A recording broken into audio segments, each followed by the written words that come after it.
book. Okay. Sometimes at you, sometimes at me. Trying to, We could do a dancing one. Oh.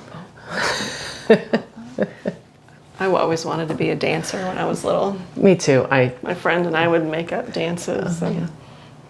Yeah, I'm embarrassing at a wedding reception, but it's okay. Everyone is. I'll get out there too. Let's talk about a self-assessment. Knowing where your body's at before you start doing anything, especially the more rigorous stuff, you really want to know what your body is capable of.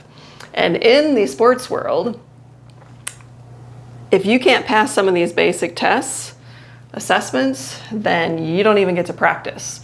So why we don't look at those things in the regular people world, right? To think about how is your body functioning before you go into a fitness program or even just go walking. It can make a huge difference. So if you can't pass some of these and you do decide to start doing some more rigorous exercise, your likelihood of injury goes up. Good to know, right? Good to know. We don't want to do that. So we're going to put Cheryl through some of these different assessments. If you want to follow along, which I think you should, go to the link below the video and you can download your own follow along assessment sheet. So you might have to stop and pause and do, but that's perfectly fine. Or you can just watch it through one full time and see how it goes. Follow along with what you can. So we'll start with the spine. Some people will say that if your spine is healthy, you have a whole lot of chance of being overall healthy. And we're going to look at a couple different things with the spine. One is the spine has all the vertebrae, and it is capable of lots of movement in a lot of different directions. So we're going to look at that. But first, we're going to talk about the ability to properly engage your core. Okay. And there's a lot of myths out there that have been perpetuated over the years, and let's talk about those first because it's that important. So what are some of the myths that you've heard about how to properly engage your core? When we talked about core strength and core training, when I was training to be a strength and conditioning coach, if you were doing any type of floor core work, which is now not my favorite at all for athletes or anyone else, we talked about keeping the spine flat to the floor. I remember a coach that was teaching the class saying you shouldn't even be able to get a credit card under your spine. There should be no curve in your spine, but naturally our body has a curve in the spine. Yep. So that was incorrect, and that's what I learned, and that's also what I taught to people, students, athletes for many years. I did learn that was incorrect and found more effective, safer ways to train the core, and they're not doing sit-ups and they're not lying flat on the floor with your spine glued to the floor. Right. The other thing a lot of women were taught when they went to aerobics classes or yoga classes, the old tuck and suck. So you tuck your tailbone and you suck it in, and that is so wrong. So I was, for the last 30 years and early in my career, I did a lot of ergonomic work. And in the world of ergonomics, when you're thinking about helping people who are lifting heavy things protect their spine, one of the key aspects of that is keeping that spinal curve in place. The three normal curves. Will you turn around so we can see the curves, your curves, Cheryl? So you have this inward spine, the inward curve, the outward curve of the thoracic spine, and then the inward curve of the cervical spine. You want to preserve those curves when you're doing anything challenging. And so you would never say to Mr. Industrial worker, if he's going to go pick something up, you would never say, will you please tuck your spine? Because he also doesn't care if he looks great in his pants, right? Right. Which is what we've all been taught. A lot of it's just for appearance. Right. And if we want to go even further down that rabbit hole, a lot of women I would say who are probably in their mid-60s and up, were taught that it was rude to stand with your butt out. So they were taught that it was more polite to, I can't hardly get my butt in there. Well, that's good. to tuck and to have this really poor posture because you just didn't want to show your curves. Wrong. Yeah, just a cultural thing. Anyway, let's move into how do you properly engage your core. So if you take your fingers, like 2 fingers and a thumb, and then put them, kind of gently dig them in underneath your rib cage in the front and the back. So think of, there's 4 quadrants. There's 2 in the front and then 2 in the back. So to properly engage your core, think about your muscles and your fascia around your spine, kind of like a blood pressure cuff. So can you gently use all your muscles to press into both fingers and your thumb at the same time? Can you do it? Yes, if I think about it, I can do it. Okay. So what you want to eventually, that your body will naturally, unconsciously do that for you with whatever intensity is needed for any particular movement or exercise. And then a movement might be opening like a heavy door. You want to engage your core so it protects your spine, so you're not using your spine to do that job. Okay. So most people are pretty good at contracting the front muscles, but the back ones are usually the more challenging ones. And some people that I've worked with over the years, they can do one of the back ones, but not both of them. And it just takes practice. And one of the things that you can do is to put your fingers and thumb in there and then make a cough. And then that pushes them out, right? It's your body's reflexive way of turning all those muscles on. So you can capitalize on that reflexive movement in order to learn how to do it for your body. Okay, so practicing that. Now let's look at all the different ways the spine can move. So we're gonna have Cheryl face the camera and then put your hands down to your side. And then the first thing we'll do is called lateral flexion. So staying straight up and down with your weight in your heels. See if you can how far you can slide your left hand down your leg. And so that would be left lateral movement. And then just make a mental note of how far you can slide down and then do the right hand. Not nearly Whoa. Whoa. Slightly different. Okay, so this is different. This is exactly the kind of things we want you looking for, because your body is designed to be symmetrical on the outside. Our innards are not necessarily symmetrical, but our outer musculature, fascia, it should be symmetrical. And we will function best when we are. There's some debate about that out there. And we become very asymmetrical. Now, don't change anything about how you're standing, but face the camera. Okay, so we tend to become very asymmetrical because we often unconsciously choose certain postures, whether they're standing or sitting postures. And often the same ones. And often the same ones over and over and over. So your body then tends to sort of get sticky and stuck in your fascia in those. And then you start creating limitations in your body and which way you can go. But if you are aware of that, and then you start thinking about those things in how you design your own personal fitness, or we'll just call it health, then you can recreate that. And so you can create that symmetry. I believe I carry a very heavy 1-year-old at the moment on this hip a lot.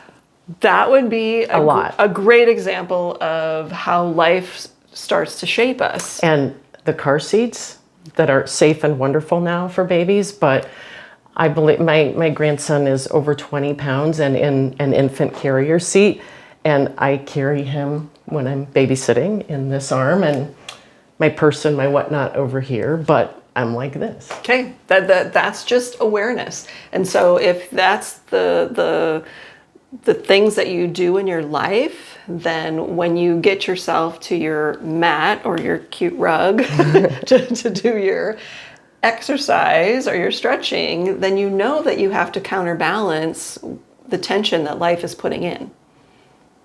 So pay attention to what we're doing. Pay attention, and you can think, you can dial it back to, oh, I can't really move this way as easily. Why might that be? Well, maybe then you can flip-flop which way you're carrying the little guy. Big guy. The big guy, the big little chunk. Okay, so that's lateral flexion. So make a note if you have differences from right to left, and you can videotape or photograph yourself doing this or have a friend help you. Okay, so the next is rotation. So we're gonna have Cheryl face away, and then I'm actually gonna give you a dowel stick. Now you don't need a dowel stick to do this, but this will just help you guys see. So we want Cheryl to make sure she holds that dowel stick, sticks to her shoulders, and we're gonna have her rotate her hips and her shoulders back towards me. And we want that dowel stick to be able to go past 90 degrees. We want to hit minimum of 100 degrees. Okay, so that looks pretty darn good going in this direction. So rotating to the left, now she'll rotate to the right. Okay, I can tell in her face that this is a little harder. Trying to make it look easy, but it's not. Okay, so that's much more difficult. I can do it, but it feels very, very different. So that would be something that you might want to write down in the notes section, is that it feels more challenging or more sticky on one side. So that is rotation of the spine. So we're asking all those little vertebrae to each move just a little bit. Excellent. Okay, so make your notes on that. So next we'll do spinal flexion. So we'll have you turn sideways again, and then just slowly slide your hands down your legs until I want you to stop if there's any pain or if there's anything that really bothers you. And then what we're looking for, I'll move out of the way. So we're looking for a nice round, let your head come down and then just let your spine round out as much as feels comfortable. That is excellent. So we're looking for it. Does the whole spine, like does this inner curve come out? Does this outer curve flatten a little bit? And do we see a nice curve all the way through? Now go ahead and slowly come back up. Now some people might get really, can you keep this part really tense and then round the rest of it? Can you do that? Or do you want me to show that? Round. Like go ahead and do your forward fold again. We're just gonna sort of demonstrate for them how tightness in the lower back might look. Then just go there you go. Some people might get stuck like that. So they feel really tight through here, but yet all this will round. And other people might have stuckness more in the thoracic area. So just notice, and if you had, again, take a picture of yourself doing this, you'll get a lot more information about how your body looks and what you can write down. Okay, you can come up. Okay, we'll have you stay right there though. Okay, we'll let the blood come back to your head. And then we're gonna have her do spinal extension. So she's gonna bring her arms, step a little bit more towards the wall so we can really see more of your body. There you go. Arms up over your head and then leaning back. So the hips will come forward a little bit so that she can round back. So she is killing it at this. So the shoulder blades are coming behind the heels. We see nice roundedness through here and it looks great. Okay, it feels good. Yeah, it does. It does. So if your spine can have that nice rounded curve and not get stuck anywhere, and maybe you can only go back this way, then make a note of that because we want the spine to move in all the different directions. Any other thoughts about the spine? That it can get better with practice, consistent practice. I in recent years haven't been able to make all of those movements and added what I formerly considered sort of not very valuable movements and exercises because unless I'm sweating hard or running fast these days or doing something that seems very intense, I tend, as a former athlete to not think it's valuable. And I've learned quite the opposite. So through consistent practice with yoga and some fascia workouts and treatments and movements that Amy has taught me, and paying more attention to those sorts of things, I've gotten some range of motion back. Yoo-hoo! I'm slowly brainwashing her. It's great. Okay, so now also your neck is part of your spine. So we're gonna do some assessments to see what the neck can do. All right, so facing the camera, we're gonna have Cheryl turn, let's come even closer. Should we get closer? Okay. Excellent. Okay, so keeping your shoulders still, go ahead and turn your chin as far as you can to the right. Okay, and to the left. Okay, so she's cheating over here. Okay, I'm gonna hold you really still. Okay, turn to the left again. Okay, does it feel more effortful in that direction? Mm-hmm. Okay, yeah. So tightness here. Okay, so you should be able to turn to about 80 degrees, and I can't even get quite as far as Cheryl can on that one. So I have an old injury up here that I'm continually working on so it doesn't get worse. So about 80 degrees in each direction, or about 10 degrees from the shoulder, and you can't like bring the shoulder forward. Well, you naturally start to, you don't even know you're doing that. The body is amazing at compensating and helping us do what we want to do. So that's turning the cervical spine from one direction to another, and then lateral flexion, or bringing ear towards the shoulder.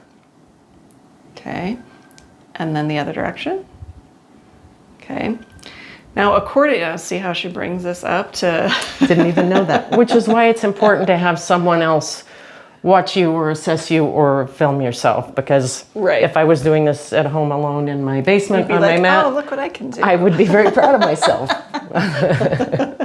Okay, so there are some authors and literature that says we should be able to bring our ear all the way and touch our shoulders.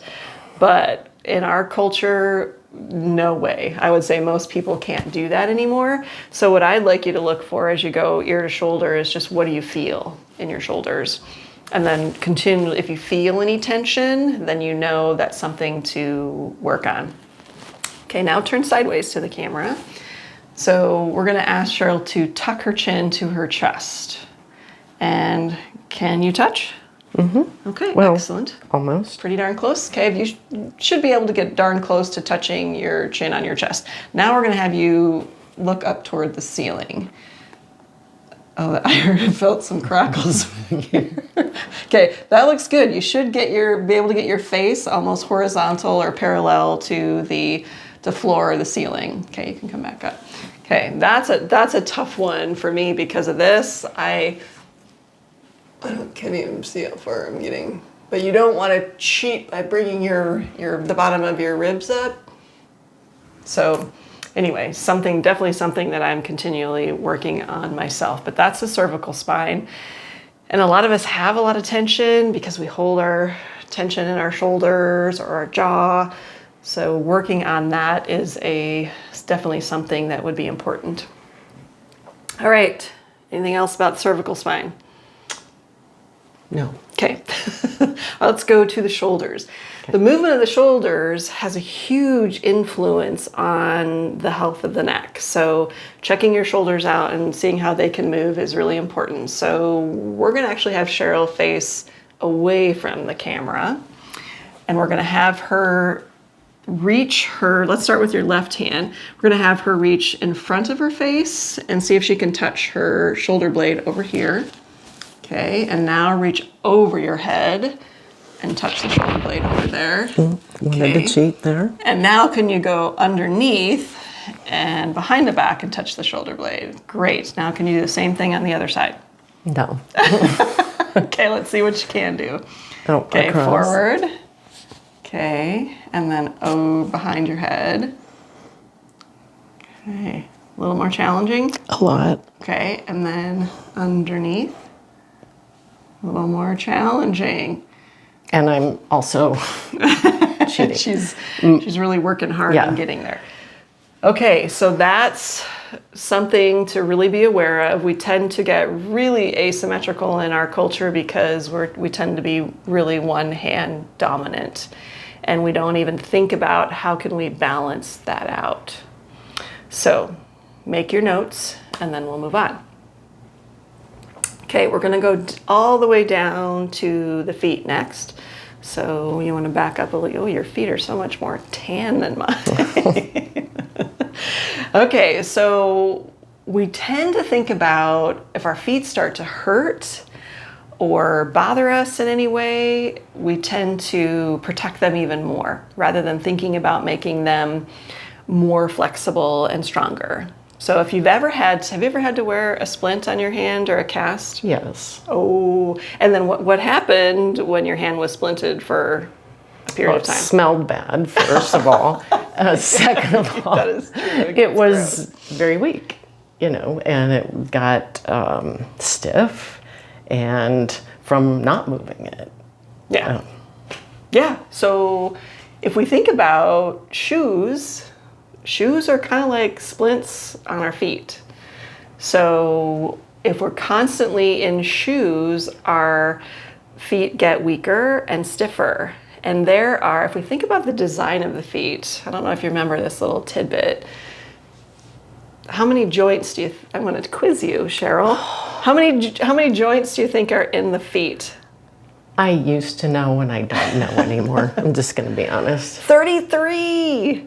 Isn't that crazy? Wow, yeah. No wonder we have problems sometimes. Right. If you think about the intelligent design of the body, why would we have 33 joints down there and never move them and lace them up tightly in shoes? Or ask them to go like this in a high heel. Yeah. Don't even go there, Don't right? even go there. Yeah. And we're in love with our shoes. Right. And we're in love with the thicker the cushioning, the better, or the more solid, or just the cuter the shoe. We don't care what it feels like. Yes. And if we really want to go down that rabbit hole, thinking about children, toddlers, putting them in hard-soled shoes, especially the ones that go up over the ankle, is robbing a child of the ability to feel what's happening, how they're interacting with the world through their feet. When we think about the fascia, the highly innervated fascia, remember fascia is 8 to 10 times more innervated than the muscular system.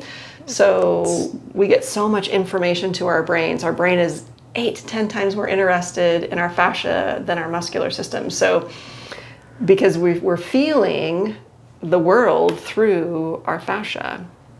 And a lot of that fascia is in the feet and the ankles, and that's what helps us stay upright and be able to move and keep our balance. And so little kids are developing that as they grow up. So we want them to be able to play and run and feel barefoot or stocking foot, or at least minimal footwear to protect their little feet. But adults too. So if you have feet problems and you're spending way too much time or a lot of time in shoes, or it's been maybe recommended to you by a healthcare practitioner, maybe think about the practical aspects of that. And are your feet just getting weaker, and then you're spiraling down into more stiffness and pain and weakness and lack of mobility? Okay, done. All right, so the feet should point straight forward when you're just standing and relaxed. They can do a lot of different positions, but if you're standing a lot and walking with your feet turned out, you're creating a lot of problems with your joints. So let's first look at the toes. Something I want everybody to think about right now as you're standing here, bringing about 70 to 80% of the weight into your heels. That is the design of the body. Big heel bone, lots of little toe bones and foot bones. Interesting side note. Yes. I feel my breathing change when I shift my weight. Ooh. As she was just saying, put your weight in your heels. I had more of mine in the balls of my feet. As I shifted back, it put my body in a better position for belly breathing. It all goes together. Crazy. It sure does. It sure does. The design of the body is so incredibly amazing. So weight in the heels, you might feel, if you're not used to that, you might feel your body tense up, but then bring the weight in the heels and then see how much of your body you can soften. The other thing I want everybody to notice or think about is what's happening in your toes. Because some of us are really used to gripping the earth with our toes. And the way the toes function is the toes should be really relaxed. And then if we start to lose our balance, what's the first thing that happens, Cheryl? Grip the toes. The toes start to grip. So that's what they're there for. But I see a lot of people that have almost permanently curled toes because they just grip for some reason. And that there may be some underlying stuff that's making that happen, but a lot of times that's just a habit. So keeping the weight in the heels, the balls of the feet lightly on the ground. Also think about, can you feel the balls of the feet all the way from the inside of the foot to the outside? Or are you kind of out or more in? So see if you can balance that out. Were you more out? I was more out. More out? Okay. So just bring your attention. Don't necessarily have to look, just feel. Learning how to re-feel into your body, especially your feet, is really important too as we age and think about balance and all that stuff. Okay. All right, so we've got the weight in the heels, we're lightly in the balls of the feet, the toes are relaxed. So we're gonna now see what we can do with our toes. So can you raise just your right big toe? Isolate that without really pushing down super hard on the rest of the toes too. Okay. All right, then let the right big toe come down, and can you keep the right big toe down and lift the other 4 little toesies? Harder, but yes. Good. Okay, let's see if we can do it on the left side. Left big toe. Yes. Okay, big toe down, 4 toes up. Take some thought. Yes. Okay. All right. So that learning how to separate the toes and be able to wiggle them.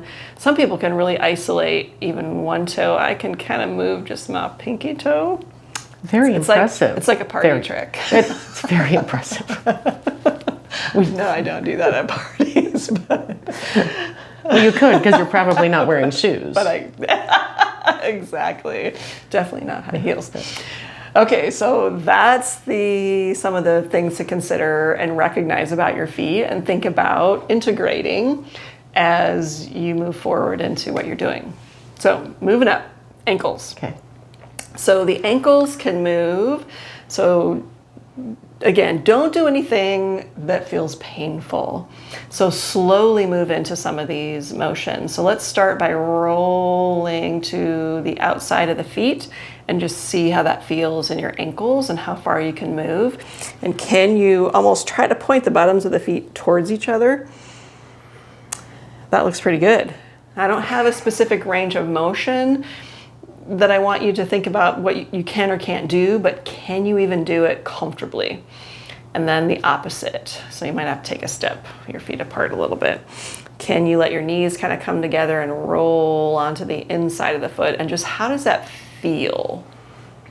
Definitely harder going in. Is that normal? I think it's just different for everybody, but just knowing that you have that motion available to you. And the reason we want that motion available to you is that if you were to misstep and you came down, excuse me, on the inside of your foot, can you handle that? Can you handle that? Can your body deal with it? Okay, now let's try the other motions of the ankles. So once you turn sideways to the camera, let's check the ability of Cheryl to step back. I'll come over here and show you what I want you to do. Step back and put the top of her foot down and use the wall to stabilize yourself if you want to. And how much of the top of your foot can you feel when you step back without bending your knees too much? Okay, and then just try the other side. Okay. All right, so you can kind of get to the ball of the foot, right? Okay, so now we're really gonna test her ability to do the extension of the ankles. So I'm gonna have you go down on your knees. So you're gonna be kneeling. And then move a little bit to the wall so we can really see. So remember earlier when Cheryl said the sliding the credit card? Okay, I can get my fingers underneath the front of her ankle. So what we would like to see is that the ankle can be flush with the ground. Okay, you ready? Seriously? Okay. Okay, I'm gonna snug up to you. That may not happen for me So today. my ankles go flush to the ground, and that's really what we're looking for. Okay, I'm gonna here. We're gonna test this is a test to see if you've got range of motion, a forward or flexion of the, am I saying that right? Plantar flexion, dorsiflexion, okay. I still to this day do the same thing. I do. Okay, so we're gonna see if Cheryl has the right amount or a normal range of motion or what we want in that dorsiflexion. So we're gonna take, and I'm gonna come closer to the camera. So you wanna make a fist. You don't want your thumb up like you're hitchhiking, but you want to attach your thumb down and then just that last joint pokes up. And so we're measuring, that is our distance that we want to measure. Okay, so come back here so we can see your feet nice and good. Okay, so we're going to measure the distance between Cheryl's big toe and our makeshift wall. So I don't know if your hands are about the same as mine. We are. Yeah, darn close. Okay, so you want to measure that distance to a wall, and then we've got her right foot that we're going to test first, so the other foot can be wherever she wants it. And then we want to see if she can bend her knee to touch the wall. Okay. Without my heel coming up? Without the heel coming off, thank you. Okay. Sure. That heel really wants to come up. Okay. Okay. But I find myself compensating here. Okay, and that's, yeah. you can come at it in any way you want to. Now let's put her other big toe here, and then we'll hold this up and straight up and down and see how close she can get. Good. It feels better. Okay, so she knows she's got a little more stiffness in her right ankle. Okay, so there's some easy ways to work on that. That is what we were doing earlier, but that's not this video. Okay, all right, let me put this back over here. So next we want to look at the hips. And the first thing you want to do when you're thinking about the hips is finding a neutral hip. And this is one of the most elusive parts of finding that anatomy. So there's different ways to do that. So when we think about the pelvis, so that's these two big bones here, and then you've got your tailbone or your sacrum here. So there's anterior pelvic tilt, or when the bottom is really sticking out, okay, or the tailbone is really pointing behind. And then there's posterior pelvic tilt. So the tailbone is really pointing down and the lower part of the hips are pointing forward. We want a healthy hip so that we can stack our spine on it, is right in the middle of that. And there's some landmarks that we're going to look at in order to determine if you're in a neutral spine. So one of the things you can do is feel those bones in the front of your hips, and then under your belly button, you've got the top of your pubic bone. So there's 3 bones there. Okay, so we're going to, here, I'll just do it myself. So if you feel the dowel stick on the pubic bone and one of the other bones, then the dowel stick should be flat. Those 3 points should fall in the same vertical plane. Okay, so if the pubic bone is forward, then the bottom comes out. Okay, so you want those in the same vertical plane. The other is to think about your tailbone. And so if you put your hands on your tailbone, Cheryl, there you go. And if you're tucked, your fingers point more down. Mm-hmm. If you're too untucked, your fingers point really far away. You want the fingers to be pointing maybe about a foot behind you. So kind of like about a 30-degree slant. Okay. So we are sort of an epidemic in our culture of butt tuckers. We tend to sort of stand in this really slouchy, butt tucked under way. We tend to sit like that a lot too.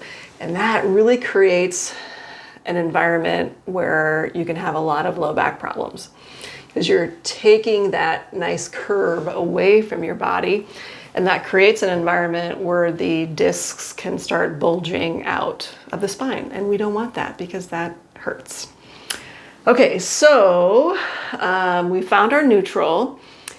Then we want to look at symmetry of the hips. So we're going to go down, we're going to have Cheryl go down and sit in our Z-sit position. Okay, and then maybe back up just a little bit so we can see you nice and clear. Oh, it already hurts. Uh-oh. Okay. What hurts? Because we don't want anybody going into a range of motion that hurts. Okay. My right side, which is becoming a common theme. So, yeah, I would not be able to take the weight off my hand without pain. And Okay. it is not painful now, but I definitely feel tightness in my right hip. Okay, so if you're following along with your notes, your piece of paper, then Cheryl's right hip right now is an internal rotation. So the knee is pointing in toward the body. So you would want, if you had the same issue as Cheryl, you would want to write, when you're in this position, you feel tension in internal rotation of the right hip. How does the left hip feel? Fine. Okay, the left hip is an external rotation. Okay, now switch your knees in the other direction.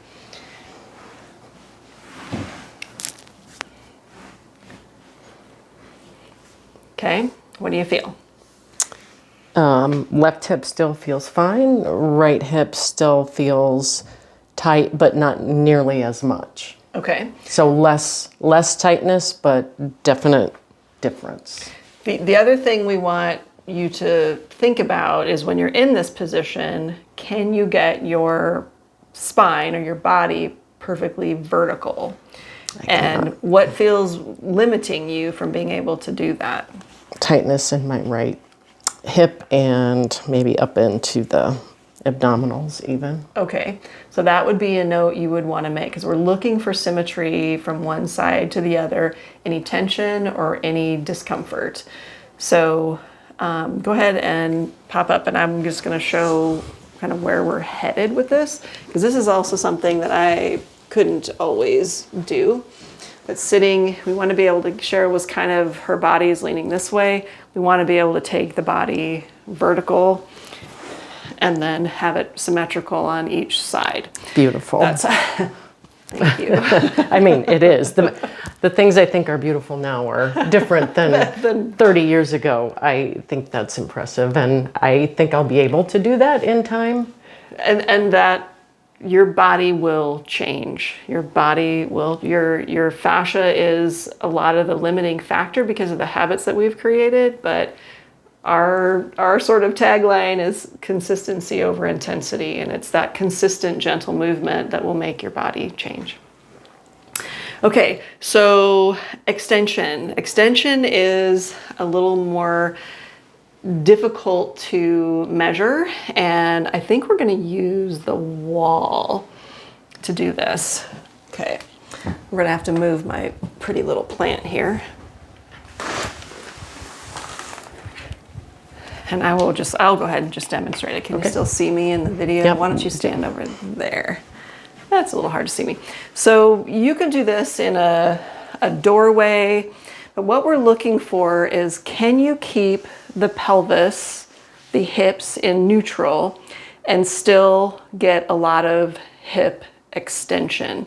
So a lot of us tend to move our pelvis with our leg to get back there. And this is really important to have hip extension when we're thinking about walking, because that is the number one thing that most humans do. That's what we're designed to do, is walk. But if you don't have hip extension, you are doing a disservice, and you're probably feeding into spinal discomfort. So if you stand in a doorway and try to get your pubic bone and your rib cage up against the doorway, and keep it there, how far back, not can you just bring your lower leg, but your upper leg away from the wall. And so this is pretty good.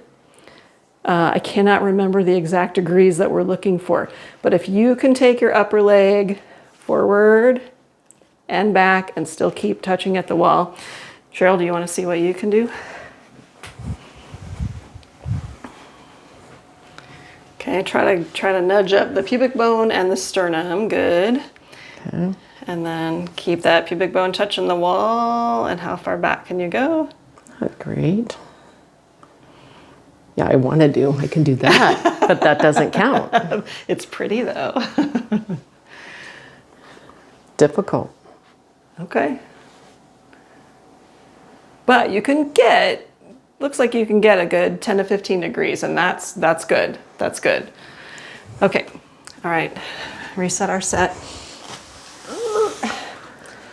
Okay.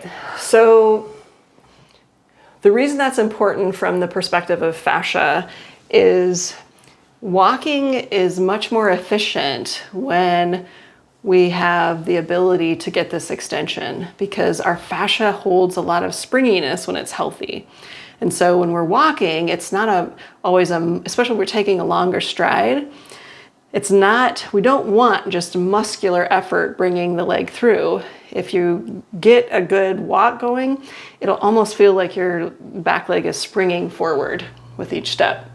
And that's the efficiency of the fascia helping us to walk. Okay, so now single leg stance. Dun dun dun dun. So let's start with the left leg. Let's take a little step back. Okay, so left leg on the ground. You want your knee to be straight, but not locked out really hard. You want the weight in your heel. And then think about if you know you have a lot of balance issue, maybe just touch your toe behind you. If you feel like you can wrap that foot around, we're going to see if you can hold that for 10 seconds. And so you've already been doing it for at least 5, 6, 7, 8, 9, 10. Good. And now do the other side. So single leg stance tells us a lot about. Much more difficult for me. 1, 2, 3, 4, 5, 6, 7, 8, 9, 10. Okay, so what does that tell us? So if you have more difficulty on one side than the other, there's likely either a musculature strength difference from one side to the other, maybe a proprioceptive issue. That could be lots of different things, but having the awareness that one side is stronger than the other is really important. One of the biggest things that can tell us is if you do have low back pain, then maybe you've got weakness there. And so recreating that levelness of the hips and the ability to hold your hips steady in, whoops, let me set myself correctly, and hold that position with level hips is likely to help with any kind of back pain that might pop up too. So we're going to try a couple of variations on that. So we're going to go onto the left foot. Okay, find your stability. And then we're just going to raise the opposite arm. And can you hold that stability? Okay, that's the same side arm, but Oh, let's just switch. Let's just switch. Okay. Okay, so we're demonstrating both. You want to be able to do both sides. Okay, and then we'll go on to the right foot. And then can you do the opposite arm from the foot that's down? And it didn't specify that, so. And then can you do the same side arm of the foot that's down? So the core is also another important piece in the ability to do that. So noticing what's happening in your core when you do that as well. Okay, and then we have 2 more things to do. One is 3 more things to do. The Birddog. So the Birddog is one of the best ways to engage your core and protect your spine, working on stability through the hips from the shoulders, but being able to move the shoulders and the hips. Okay. Now you can modify this and do it on the wall. We're going to have Cheryl do it on the ground. So I might move just a little closer to the wall, and then I'm going to move these things out of your way. Okay, so the Birddog test is a good exercise, but it's also a good assessment. So what we want is Cheryl in a nice neutral spine here, and we don't want to see any movement in her hips or her shoulders during these movements. And I'm going to tell you one thing at a time here. So the first thing is to take your right hand, slide it forward, and then if it fit that, you can stay stable, then start to lift it off the ground until you begin to feel unstable. Okay, very good. So we're not seeing any movement, and don't go so far that you just go a little bit farther so that you start rotating in your spine. Okay, there. Now you can see that there's rotation here, and that's what we want to stay away from. Okay, go ahead and come back down. Now try your left hand. Slide it forward. If that feels stable, then slowly start to lift. Only go so far as you can. Keep everything really still. Okay, now let's try, go ahead and bring that down. And then let's try your right foot. So keep your toe on the ground, slide it back. If you can stay really stable, then start to lift. Only lift as far as you can keep things really stable. Okay, same thing can happen. If you go too far, you might rotate this hip up, and then we don't want to see that. We want to teach the spine that everything can move, but it can hold you really still. Okay, now let's do the left side. So you might find one side more challenging, or you might find one you tend, oh, there she rotated a little bit. Did you mean to do that? I did. Of course she did. Okay, all right, bring that leg back down. Now let's do opposites. So we'll do and slide along the ground with the hand and the foot, and then lift if you can, stay really stable. Good, all right, other side.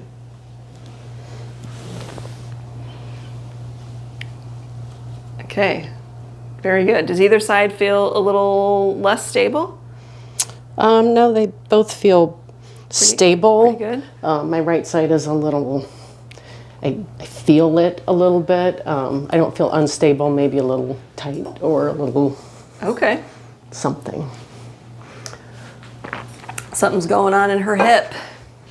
Okay, all right, great. So if you don't feel like you can get on the ground and do all that, you can use a wall to check yourself out, or the back of a chair or a countertop to do that.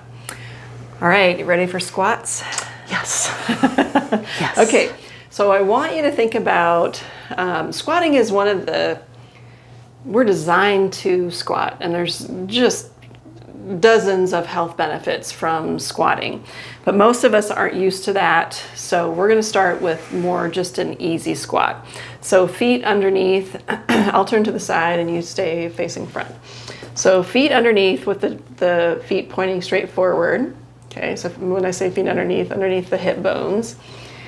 And then the arms relaxed. And then when you try your squat, you want to keep the knees back over your feet. You really don't want them to go out any farther than about halfway in front of the feet. Not in front of the feet, but halfway through the middle of the feet. I don't know how to describe that. Not past your toes. Not past your toes. I'll accept that. Thank you. Okay, so think about leading the motion with the tailbone moving out. And we're just going to go down a little ways. Okay, and then double check that the knees aren't falling in towards each other. That looks like great, Cheryl. Yep, don't want that. Okay, and then come back up. So that's an easy squat. Can you do that? Can you at least slowly squat low enough so that you could sit into a chair without plopping into it? Excellent, that looks beautiful. Thank you. The next, we want to see if we can do a deep squat. And in a squat, the heels stay on the ground. And when you get lower than as if you were sitting in a chair, then the knees will have to come forward past the toes. The other thing we want to try to do in a deep squat is maintain the shape of the lower spine. So we want to keep that curve in place. All right, do you want to see how far you can get down in your squat? Okay, nice. All right, you want to turn sideways so that you can really show off for the people. Okay, beautiful. Okay, we're gonna put you through the last one. Okay, that's arms up. Bringing the arms up and keeping the arms in line with the rib cage. So we want a nice long line from, and not letting the ribs stick out way too much. And then go into a squat and seeing if you can maintain the arms up. Have you been practicing? I haven't, well, for about 40 years. Woo, nice. Okay. What about when people squat this direction? Oh, if you are squatting with a more open stance, then you want to make sure that the knees, wherever the feet are pointing, the knees should be able to move and hinge in that direction. So if your feet are way out here, but your knees and hips will only do this, you got to bring it in. Otherwise, you're teaching your body to do something that's not super safe. I see a lot of people squat with a very open stance. And that's fine. There's lots and lots and lots of ways to squat, but you want to keep your alignment in check. Got it. Okay, so I want to just demonstrate the difference between flattening the spine and having a good curve. Okay, you want to do it? No, you do it. I thought you wanted me to do it. Please. Please. Okay, so when you get down into your squat, some people they will tuck and their curve flattens out like that. You want to try and get into your deep squat with maintaining that ability. And while I'm here, I'll do this. Someday. Yes. Someday. I've been working on that for a very long time. It feels good to me to squat like that. All right, we've got one last thing to do, but we're gonna have to set up a little bit differently. Okay. Okay, so we're gonna do the hang test. Oh. Okay, we've changed our set location so that we can do a hang test. And yes, this is where I live, and this is a permanent fixture in my house because it feels so good to my shoulders and my arms to be able to reach and hang. So grip strength is also a really important factor in our overall health. And there's been some interesting studies out there about how important grip strength is. But just simply getting a gripper tool and sitting on your couch and doing your gripper tool is not going to change your health. People... No? No, sorry. But people who have better grip strength tend to be busier, and they're using their hands and they're using their whole body. So that's how people who have good grip strength have better health. So we're gonna just test Cheryl's ability to grip, and we'll both do it. But all I want you to start with, do you want to talk at all about your grip strength? I can already tell you that mine will be different on my right, and it's maybe not from my hip. I have MS, and so I have numbness and not so much less strength, but the inability to grip as well on my right side. But we will see. I haven't tried this with my numb hand yet, so we will see what happens. But even with that deficiency or that challenge, I feel like different things I work on actually help that. So. Excellent, yes. So I'm going to sort of walk you through how I would want you at home to test yourself. So if you don't have a hang bar, then if you can find something at a gym or in your basement that you can hang on, great. Some people might go out and find a tree or something they can hang on. The playground works well. The playground, thank you. It does. Perfect. But we don't necessarily want to start with hanging. So if you want to go up to the bar and just reach up and you can hold on wherever you feel comfortable holding. Okay. The first thing I want Cheryl to do, I'm going to back this up just a wee bit so we can see your feet, is we don't want her to whoops, we don't want her to just start with hanging. We don't want you to just start with hanging. I want you to think about just letting some of the weight, just letting the weight of your body be held by your arms, but your feet stay on the ground. So you're sort of unweighting yourself a little bit. Feels good. So good. Yes, this is this is why I have this here, because that stretch through here feels so good. So letting as much weight come out of your feet as possible, and then maybe start with one foot up and just see how that feels. And if you feel comfortable holding your body, and then if you can pull the other foot up, just see, that is amazing. So, and she just casually hangs there. So if you can work toward this, when I first started doing this, I could not unweight my body and take my feet off the ground. Absolutely could not do that. That was in 2019. Wow. And it only took me about, I would say, 3 months before I developed the grip strength in order to lift my feet off the ground and hang for 30 seconds, which should be the goal. What was your limiting factor? Was it the actual grip? The actual grip. Interesting. Okay. We'll see Let's see. So again, just reminders for you guys, and you can hold wherever it feels good. I'll hold here. Unweight yourself, and if you have any pain in your shoulders or anything that would cause you to feel uncomfortable, then slowly lift one foot. And I feel like this is going to be hard for me. I can do it, but I feel like I'm working pretty hard. So then hanging, if you can even just unweight yourself, that is, I think, a pretty good predictor of your overall grip strength and health.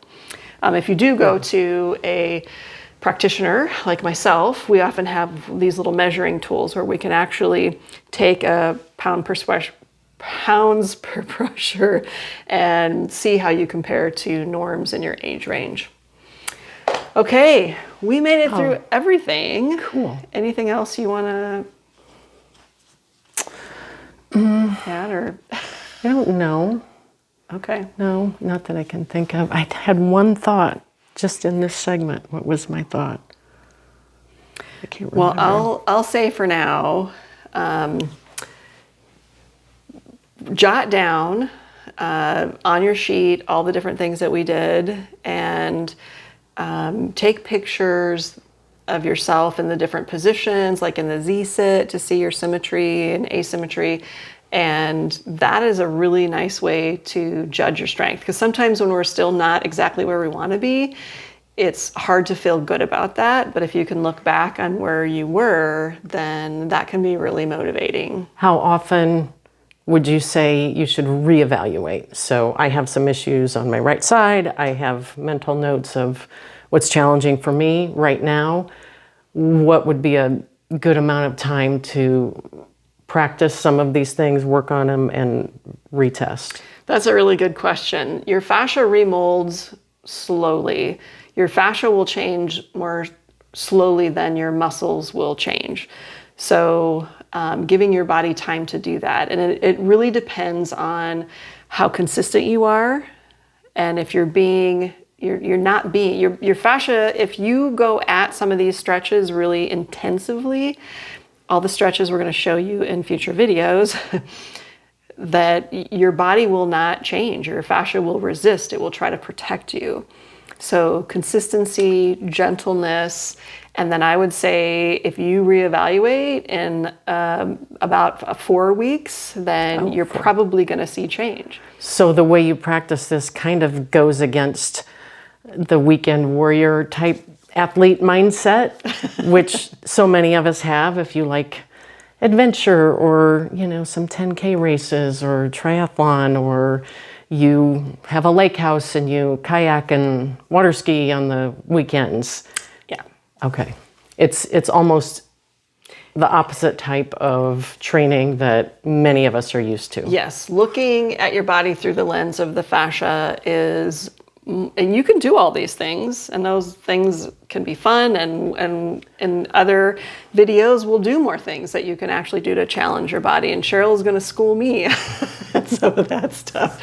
So but in terms of creating the body that can handle those things, it's a gentle consistent process. And that is the key. That's what I didn't know for so long as an athlete, as a strength and conditioning coach, is I spent far too much time on the activity and not enough preparation for the activity and not enough recovery after the activity. Yes. And those things, I think, practiced wisely now will allow any of us to continue doing whatever it is we like to do for decades.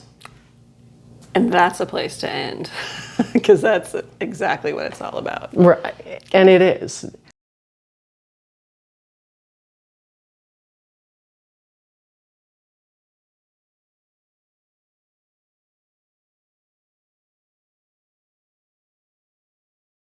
And I've thought of that. It's like, and I have heard it in, we're not using this, right, when we are. Maybe. When I met a 75-year-old woman at an Ironman, 75 years old, and I asked her, how are you still able to do this? Because I want to be you. And she said, you can't train like you did when you were 30 because you don't have the same body as when you were 30. And isn't that the truth? Mm-hmm. And she finished ahead of me. Wow. Yes, she did. That's amazing. It is amazing. I wonder if she knew about fascia. I don't know. I'll have to go to another race.